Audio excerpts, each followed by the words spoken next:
Okay, let's start with introduction from each of you. What's your role and your organization focused on right now when it comes to fans? Yeah, so my name is Jukka Sundqvist and I work as the Chief Digital Officer in the Finnish Ice Hockey League. We've been there for roughly 3.5 years now, but I have maybe 25 years worth of experience within digital business, so been doing this for a long time. And when it comes to fans, what we are focusing on right now with the Finnish Hockey League is basically implementing customer data platforms for all the clubs and the league. So we want to collect more first-party data from our customers, which is kind of connected to what Avi was saying there already. Welcome. Thank you. Oh, good evening or afternoon. We are not directly from the league, from the association. We are the marketing partner of the league. We have been partnering with the league for 30 years. So I think that we have a lot of experience with the Hockey Extra League, and our role is to secure the official partners, to promote the league, and so we are managing the media rights, and we are running the official accounts, official mobile apps. So a lot of things what we have seen before is something to what we have to deal with every day on a daily basis. And I worked for in BPA for 20 years, so I think that It's been a while. I'm quite Yeah. dinosaurs. And then we have Gabriel.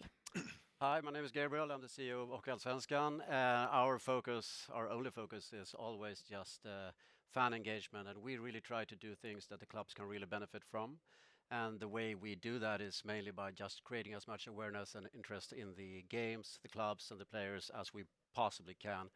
And that should lead to an increase in attendance, TV ratings, growth in digital, and stuff like that. And our thinking is as the clubs become better, stronger, and as they grow, then the league will also become more successful down the line, and revenue will come for sure. But just keeping the focus on getting as much interest and awareness as we possibly can. That's pretty much all we do.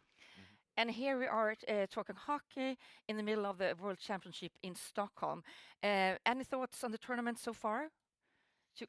Could I ever dare to ask you? Let's say we Will were you not skip this question? we were not doing that well against Sweden, and I think you deserve to win, to be honest. But let's see what happens in the rest of the tournament. Are you a little depressed?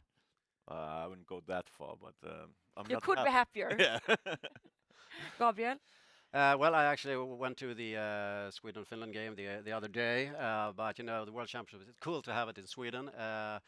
Hopefully it can boost the sports interest and obviously the hockey interest overall in Sweden, because that will really benefit all our leagues and everyone working in hockey. And Peter? You're not so happy about it? I have to be diplomatic. Yeah. Because as you know that the attendance record was set last year in Czech Republic, and we are from Czech Republic. And we visited yesterday's match, Canada against France, and it was without supporters. It was a little bit sad to be in the arena, and there wasn't so much crowd. So I hope that today's game, Gonna be better. Sweden against Yes. Latvia, because Latvian, they are good supporters. I hope that the atmosphere will be better. It will. It will. Okay, when you hear the words fan engagement, what do they mean to you today? And has that definition changed over the past 5 years? A big picture. Gabriel?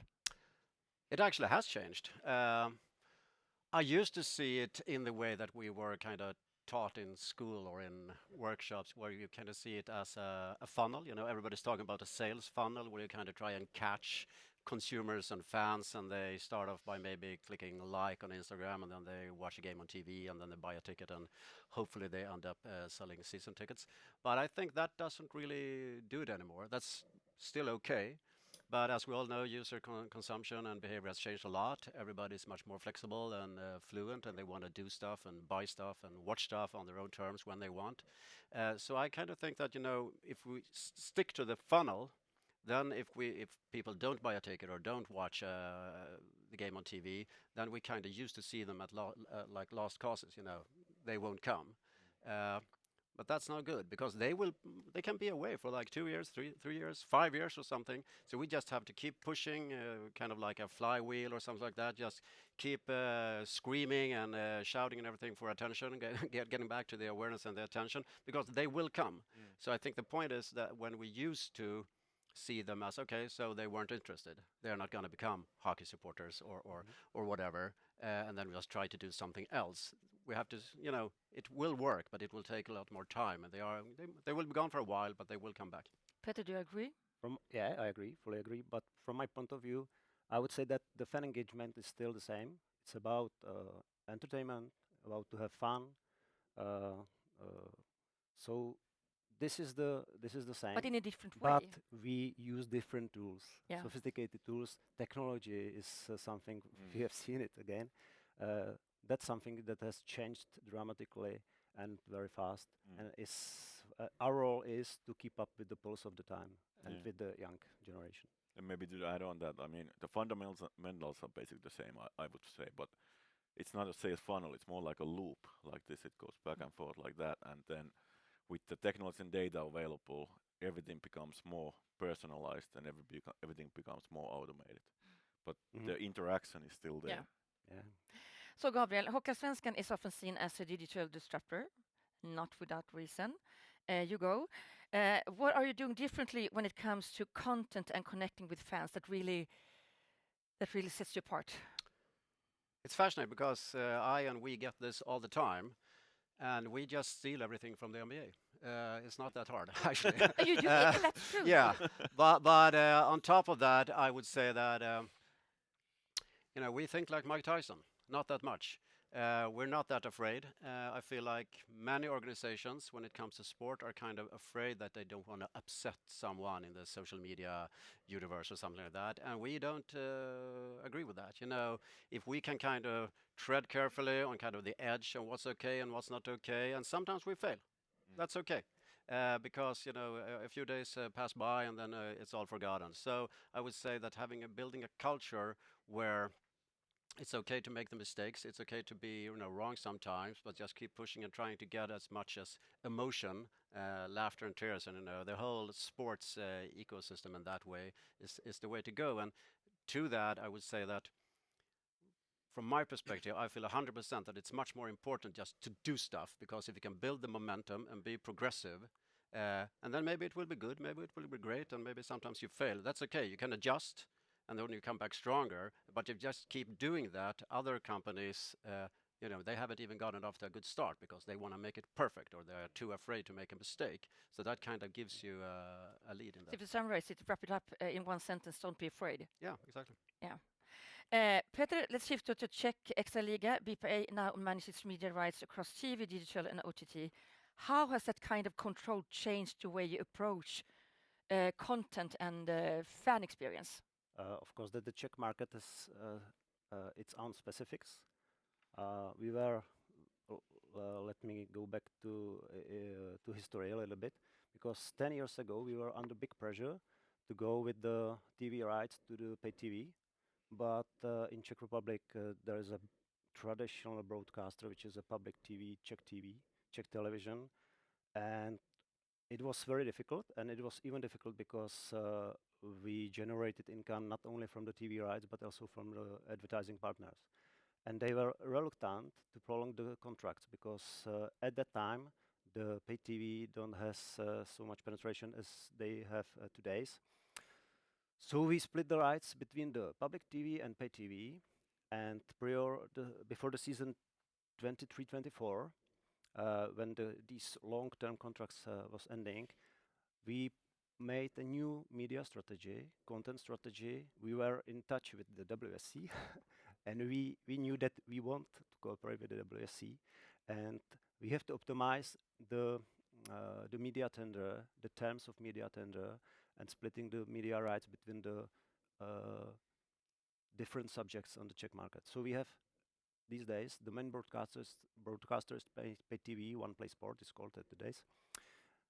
Still, there are some games on Czech TV and recaps and the news.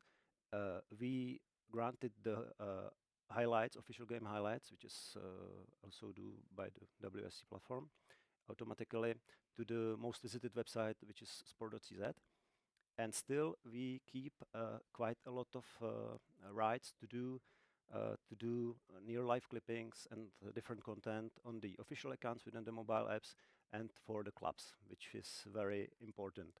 So I think that we are reaching all the targets within the Czech Republic, younger people, the the people who are able to pay for pay TV, and of course that we have a lot of hockey fans who are not able to pay a lot of money for subscriptions, so the Extra League is visible on the Czech TV. So you see different types of engagement now. Yeah, we have to work. We have to work specifically with the different content on. When we are talking about, for example, using content on the social media and in the mobile apps, when we started cooperating with the WSC, which was a very big step for us. It's quite expensive, as we know, but it's really enhanced our video production and content production. And we thought that we save some save some personnel, but we have to hire another person because we entered into the different content space, uh, new universe, and but we have a lot of opportunity to use with the content, not on automatized basis, but also we focused on a more creative content. So we do a lot of our own content for the social media, and also we use this content to promote the league and the clubs within the broadcasting at our media partners. So, and we have specialists on different types of social media. So we have specialists on TikTok, so young guys. We are now talking about a specialist for Snapchat. Yeah. And there's a big team of administrators, head of content, team leader, so some social media team leader. So it's the biggest department at the moment within the BPA. And then we have Liiga, Jukka. Liiga is working hard to create more personalized experiences for fans. What are some of the key things you're putting in place to actually make that happen, especially when it comes to tech and data? Yeah. So the circle actually that was presented there in the beginning is kind of close to how we view it. I see three things there. First, we want to collect more kind of data from our customers. So that's the first party data part that I was talking about earlier, and implementing these customer data platforms. That's something that we are doing currently. So all the clubs and our as leagues should have our customer data platforms ready starting from next season. Then it's about the right channels, having access to those right channels. Of course, the social media platforms are self-evident, you need to have that.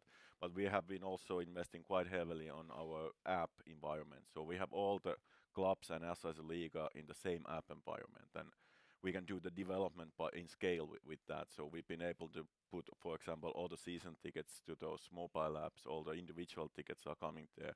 We have gamification capabilities there, so you can vote for the best player of the game when you're at the game and all that kind of stuff. That's really important. And then the last part is the content creation, content management and content distribution, which we are not that far yet. So we can do a little bit with the customer data platforms, but in the longer run, I think we need to have some sort of like a digital asset management platform, which is what WSC is actually providing. So what the kind of like the end goal is that we will be able to serve the right content for the right person at the right time and in the right channel. That's the kind of vision what we are aiming for, and we are quite far, but not there yet. Okay, so let's talk about your clubs. They play a huge role in how fans connect with the league. How are you working with them as active partners in driving fan engagement and growth, Gabriel? Well, we really, working with the clubs, the worst thing you can do is if we were to just sit at our league office behind the desk and just tell the clubs what to do. That will never work, obviously. So the clubs really need to have trust and faith in what we do and that we do it together. But that's a given. And so how can you get that kind of buy-in from the clubs? And the way I see it is, I have two girls at home. If I were going to go home to them now after this, no, they will be asleep when I come home tomorrow. If I'm going to tell them, hey girls, we're going to Disneyland, this is it, you've been waiting, and they will be like, yeah, okay, we're super excited, we're going to Disneyland, number one dad, and I would feel pretty good about that. And then I would say, about the garden, it's and everything, the dishes and the laundry and stuff, you will need to help because it's expensive going to Disneyland. And they would be, no problem, Dad, we're on it. We just want to go to Disneyland. We do our thing. We like to help. And then they say, so when are we going? And I say, well, in 5 years. Then that won't work. They won't have a buy-in. They don't want to do stuff in 5 years. They want it now. And I say it's the same thing running a league, working with the clubs. We have to do things, I told you in the beginning, we have to do things that the clubs really can benefit from. And it has to be kind of here and now, because clubs are very focused on the upcoming season or just the upcoming month or stuff like that. Obviously, they are aware that there are bigger things, larger issues and stuff that are happening down the line. But if you only talk about those things, then you won't build that trust. So to get the buy-in, ask the clubs to be a part of everything and just focus on the here and now, and then, well, it pretty much runs. So how you maintain the energy across the clubs, even with those with less resources, how do you do that? Well, I would say we treat the clubs differently. Fairly, of course, everyone is the same like that, but all the clubs have different kind of needs. They are good at some things and bad at some things, and we kind of see them as individuals, not as everyone is the same, and we treat them exactly the same. Some clubs really need help with this, other clubs need help with that, and we see them as that. So we try to focus and we help. We kind of push, we support in all the ways where it can. Just, like I said in the beginning, we only want to do stuff that the clubs really benefit from. Peter, Jukka, what do you say? Yeah, I think similar to us. I mean, you need to kind of give them something pretty much immediately. Otherwise, they won't engage. But what we've done actually is that a couple of years when I joined, I had a digital day where all the clubs were joining there, and we made a shared vision, long-term vision where we want to end up with our digitalization, and then we divided that to 5 different sub goals and created task forces for all of those, and all those task forces basically have 5 teams in it. So they need to contribute in order to get something back. So that's kind of like what first of all, we have a joint goal where we are heading to, and then you need to contribute yourself to get there. So that's the other part that we've been focusing on as well. So how do you support clubs that are a bit behind? Well, they get something as like the keys given to your house kind of a thing. But then there's also the fact that all the clubs are more or less in one of those task forces, so they need to also contribute that to some extent. Yeah. How do you work with clubs? We organize organizing different marketing meetings. So we are trying to educate ourselves all together to show the best practices. Of course, it's different between the strong clubs, which have a strong marketing department, and there are, of course, clubs where is one person who is doing 3 jobs.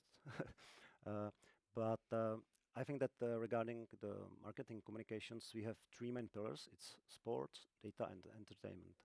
And we are here for the clubs. We provide them with different kind of services. When we are talking about data, we have developed our own stats system, the book of records, updated book of records. So we provide clubs with the different tools, with the stats. They are able to show on the Jumbotron during the game the real-time stats. They are able to use stats different ways. Before we start cooperation with the WSC, we have our own video archive with the video editing tool. So the marketing people or media managers, they were able to prepare different kind of video content for their purposes. Nowadays, we provide up to 3 rules for each club. They can set the rule into WSC system and get video content automatically. That's about sports and data. And when we are talking about entertainment, we before the start of season, we organize so-called content days. We visit each club and we shoot a lot of video content.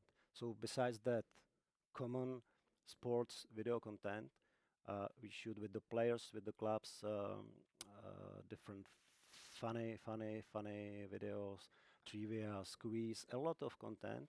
and we weren't able to use it during the season. So we have a lot of content now for the off season, and that's promoting the players, that's promoting the clubs, and if there is a club who has not such personal or other opportunities to prepare this content, we are here, and he can share this content on the social media or on the jumbotron.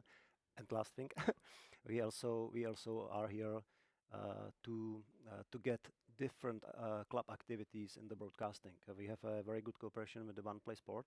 They are open to broadcast the pre-game shows, the club activities.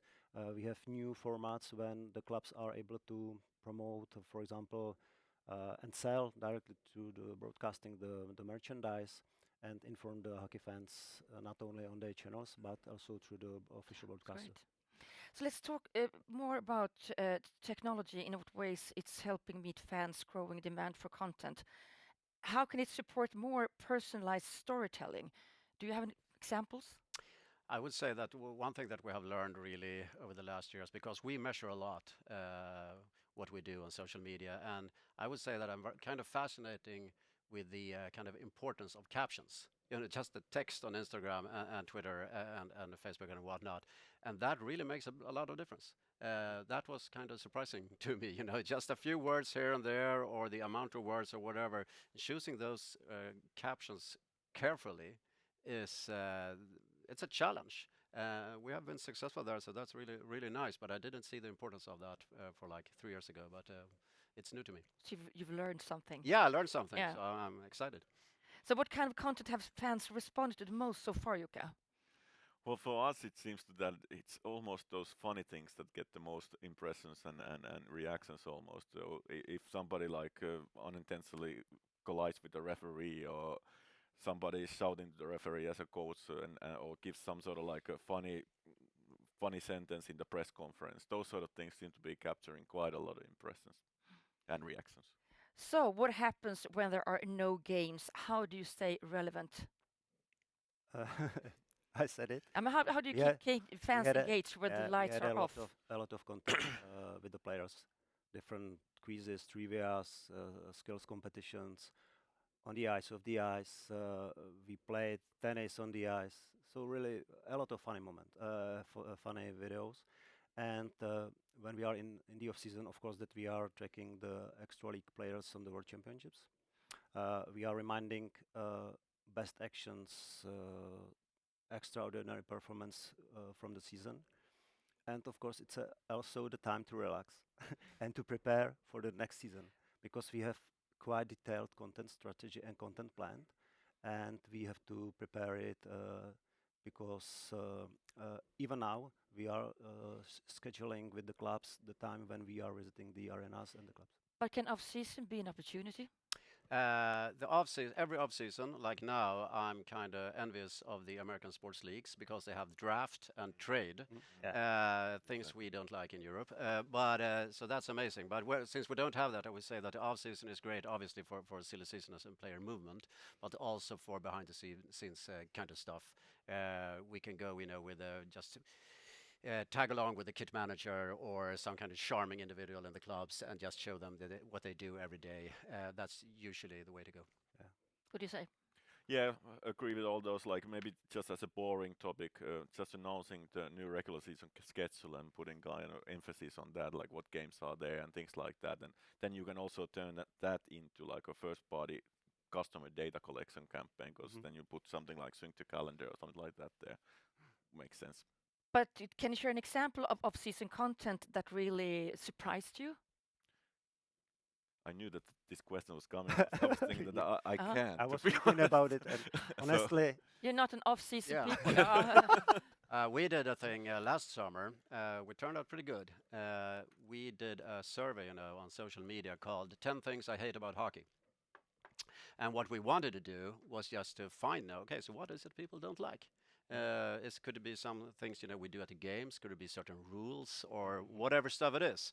And then we just made a list of it. Okay, so this is the things, and we kind of made it into, there was a film like 20 years ago, 10 Things I Hate About You or whatever it was. So we turned it into 10 Things I Hate About Hockey. And that was both fun, but also very interesting because it gave us a lot of feedback in kind of a humorous kind of way. think Is when it's something what surprised you during the off season, it's maybe sometimes what you want to see. Mm.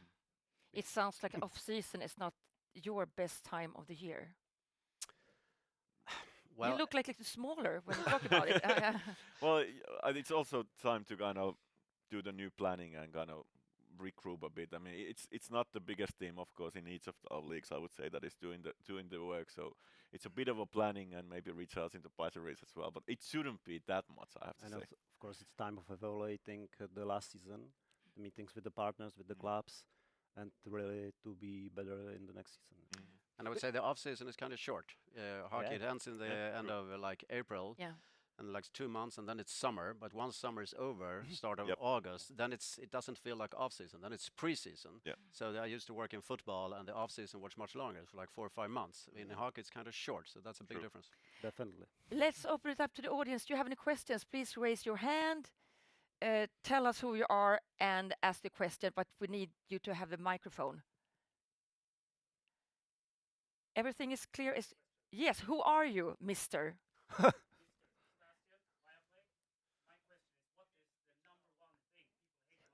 Mikrofon på. Go ahead. Sätt på den.